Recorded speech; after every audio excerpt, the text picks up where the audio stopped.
Assalamualaikum warahmatullahi wabarakatuh. Perkenalkan, nama saya Dina Amalia, NIM 2202011138 dari Prodi Sistem Informasi kelas A.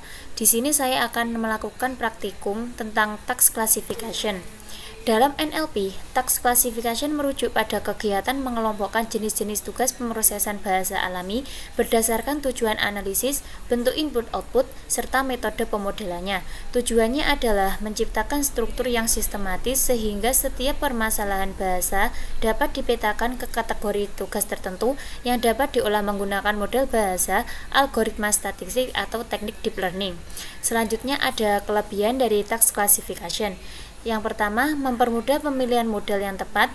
Yang kedua, meningkatkan organisasi penelitian. Yang ketiga, memudahkan analisis kompleksitas. Yang keempat, mendukung transfer learning dan generalisasi. Yang kelima, meningkatkan efektivitas desain sistem NLP. Selanjutnya ada kekurangan dari tax classification, yaitu yang pertama, banyak tugas bersifat overlapping atau tumpang tindih. Yang kedua, tidak selalu mewakili kompleksitas bahasa. Yang ketiga, membatasi pendekatan kreatif. Yang keempat, rentan usang akibat perkembangan cepat. Yang kelima, tidak selalu efisien untuk model serbaguna. Selanjutnya kita lanjut ke praktikumnya. Di sini saya menggunakan metode naive Bayes. Untuk langkah yang pertama yaitu ada instalasi library. Di sini digunakan untuk menginstal library Skylin di Google Colab. Di sini library menyediakan modul untuk machine learning termasuk naive Bayes, TF-IDF, dan evaluasi model. Untuk langkah kedua yaitu import library yang dibutuhkan. Untuk TF-IDF Vectorizer di sini mengubah teks menjadi representasi numerik berbasis TF-IDF. Selanjutnya ada train test split. Di sini membagi data menjadi data latih dan data uji. Selanjutnya ada multinomial NP. Di sini algoritma naive Bayes untuk data teks. Selanjutnya ada accuracy score, classification report. Di sini menghitung akurasi dan evaluasi model. Selanjutnya ada contoh dataset sederhana. Di sini teks merupakan kumpulan kalimat sebagai data yang akan diklasifikasikan. Untuk selanjutnya ada label. Di sini adalah label sentimen untuk tiap teks. Dari angka 1 ini termasuk positif dan 0 yaitu negatif.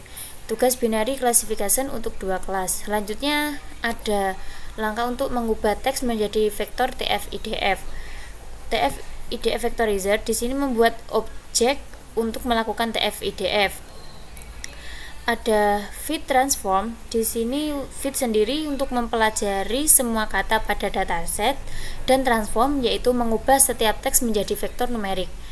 Pada X ini berisi matriks TF-IDF dan Y adalah label target, di mana TF-IDF membuat model dapat membaca teks dalam bentuk angka berbobot. Selanjutnya langkahnya yaitu membagi data menjadi train dan test.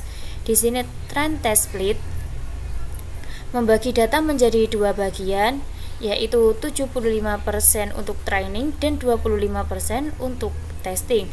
Untuk random state-nya 42 agar pembagian data konsisten setiap eksekusi. Bertujuan untuk mengukur kinerja model pada data yang belum pernah dilatih sebelumnya. Langkah selanjutnya yaitu membuat model naive Bayes. Di sini menggunakan model multinomial NP untuk membuat objek model multinomial naive Bayes, dan model ini cocok untuk data teks yang sudah diubah menjadi frekuensi TF-IDF. Selanjutnya untuk melatih model belajar dari data latih dan membangun probabilitas kata untuk kelas positif negatif berdasarkan data tes. Langkah selanjutnya yaitu melakukan prediksi. Di sini model memprediksi label untuk data uji dan hasilnya disimpan dalam YPRED. Langkah selanjutnya yaitu menghitung akurasi dan evaluasi model. Di sini accuracy score untuk membandingkan prediksi dengan label asli, dan classification report yang berisi tentang precision, recall, dan F1 score, dan juga ada support. Di sini membantu menilai seberapa bagus model dalam mengklasifikasi teks. Untuk langkah yang Selanjutnya ada memprediksi teks baru. Di sini teks baru yaitu kalimat yang ingin diprediksi, dan vectorizer transform di sini untuk mengubah teks baru menjadi vektor TF-IDF tanpa fit ulang, dan model predik di sini untuk model menentukan label 1 atau 0. Selanjutnya ada program mencetak hasil di mana nanti hasilnya positif jika label 1 dan negatif jika label 0. Dan ini hasil dari codingan saya. Sekian presentasi yang bisa saya lakukan, kurang lebihnya mohon maaf. Terima kasih. Wassalamualaikum warahmatullahi wabarakatuh. Assalamualaikum warahmatullahi wabarakatuh. Perkenalkan, nama saya Alvanisa Lufiati Zahro, NIM 220201-124 dari Prodi Sistem Informasi A. Di sini saya akan praktikum task classification. Dalam NLP, task classification merujuk pada kegiatan mengelompokkan jenis-jenis tugas pemrosesan bahasa alami berdasarkan tujuan analisis, bentuk input, output, serta metode pemodelannya.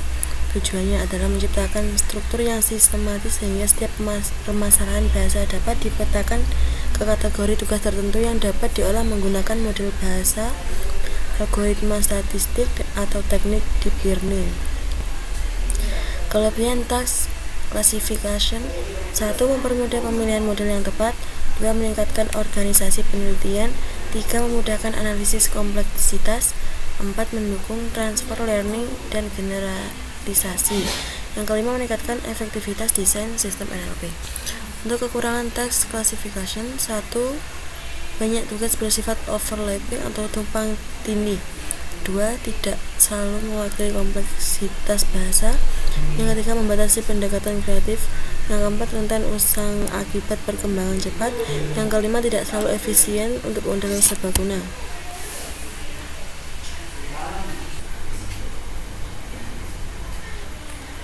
Baik, ini masuk ke kodingannya.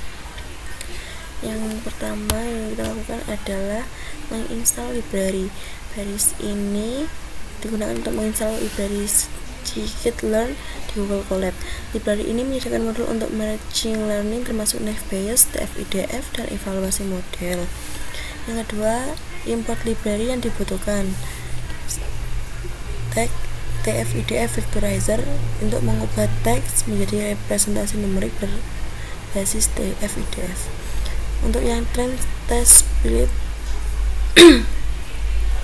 yaitu membagi data menjadi data latih dan data uji.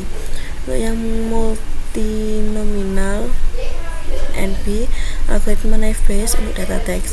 Untuk yang akurasi score classification text report yaitu menghitung akurasi dan evaluasi model.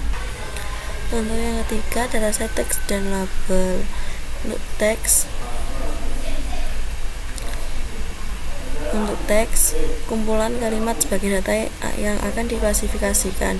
Untuk hashtag labels, yaitu label sentimen untuk tiap teks. 1 positif, 0 sama dengan negatif. Untuk yang keempat, mengubah teks menjadi vektor TF-IDF. Untuk hashtag TF-IDF Vectorizer, membuat objek untuk melakukan TF-IDF. A. Fit transform atau teks, itu fit mempelajari semua kata pada dataset. Transform mengubah setiap teks menjadi vektor numerik. Untuk hashtag X berisi matriks TF-IDF. Untuk hashtag Y adalah label target. TF-IDF membuat model dapat membaca teks dalam bentuk angka berbobot. Yang kelima, membagi data menjadi train dan test. Untuk hashtag train test split membagi data menjadi dua bagian. 75% untuk training, 25% untuk testing. Hashtag random estate sama dengan 42 agar pembagian data konsisten setiap eksekusi. Tujuannya adalah mengukur kinerja model pada data yang belum pernah dilatih sebelumnya. Yang keenam, membuat model Naive Bayes. Dalam kurung model sama dengan multinominal NP. Hashtag membuat objek model multinomial Naive Bayes. Hashtag model ini cocok untuk data teks yang sudah diubah menjadi frekuensi TF-IDF. Yang ketujuh, melatih model dalam kurung model that fit dalam kurung X that train and X y train. Model belajar dari data latih, membangun probabilitas kata atau kelas positif atau negatif berdasarkan dataset. Yang ke-8, melakukan prediksi atau yaitu model memprediksi label untuk data uji. Hasilnya disimpan dalam stack web. Yang ke-9, menghitung akurasi dan evaluasi model atau print akurasi, yaitu membandingkan prediksi dengan label asli. Klasifikasi rapor berisi 1 precision, 2 recall, yang ketiga F1 score, yang keempat support. Ini membantu menilai seberapa bagus model dalam mengklasifikasikan teks. Yang ke-10, prediksi teks baru. Teks baru sama dengan kalimat yang ingin diprediksi. Vectorizer transform, mengubah teks baru menjadi vektor TF-IDF tanpa fit ulang. Yang selanjutnya model predik atau model menentukan label 1 atau 0. Program mencetak hasil positif jika label 1, negatif jika label 0.